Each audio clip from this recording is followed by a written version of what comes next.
સદગુરુ એટલે શું? સદગુરુ કોને કહેવાય? ઘણા સદગુરુ બોલે છે, ઘણા સદગુરુ બોલે, પણ વાસ્તવિકમાં સાચો શબ્દ સતગુરુ છે. તો સત છે એ ગુરુ છે. ગુરુ એટલે ગુરુ અને લઘુ. ગુરુ એટલે વિશાળ અને લઘુ એટલે તો સત છે એ વિશાળ શ્રેષ્ઠ મુદ્દો છે. સત્ય મુદ્દો છે શ્રેષ્ઠ. આ જગતમાં જે સત્ય છે એ શ્રેષ્ઠ છે.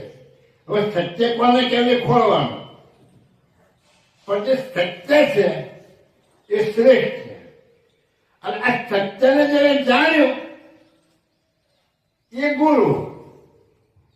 સત્યને જેને જાણ્યું એ બધામાં શ્રેષ્ઠ. અને જેને સત્યને જાણ્યું એ બીજાને જણાવી શકાય. સત્ય જેને જાણ્યું બીજાને જણાવી શકાય તો સદગુરુની ઉપર લાગે કે ના લાગે? તો જગતમાં સત્ય કોને જાણે? સત્ય મુદ્દા કેટલા?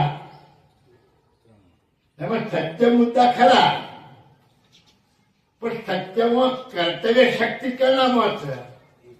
દાખલા તરીકે શૂન્ય તો એ સત્ય છે, નાશવંત નથી. તને કાળવો છે છે, જગત છે તોય છે, જગત નહીં હોય તોય રહેવાનું. પણ શૂન્ય છે ને તેને સત્ય કેવું? ભ્રમ છે, એ પણ કાયમ રહેવાનું. ત્રણેય કાળમાં એનો પણ નાશ નથી, પણ એનામાં કર્તવ્ય શક્તિ નથી, જાણપણ નથી, ભાવ એટલે એનામાં એ કશું નથી. તો એ સત્ય છે ખરું, પણ કઈ કામનું નથી. તો આને જાણે સદગુરુ કહેવાય. સત તો છે જ, તને કાળમાં નાશ જ થવાનું. તો ત્રીજું સત્ય કયું? તો જેને જગત બનાવ્યું એ. તો એનો તને કાળમાં નાશ નથી થતો. એ છે ને છે. આને જે જાણે એ સદગુરુ. તો કોણ જણાવે છે આપણને? પરમ ગુરુ.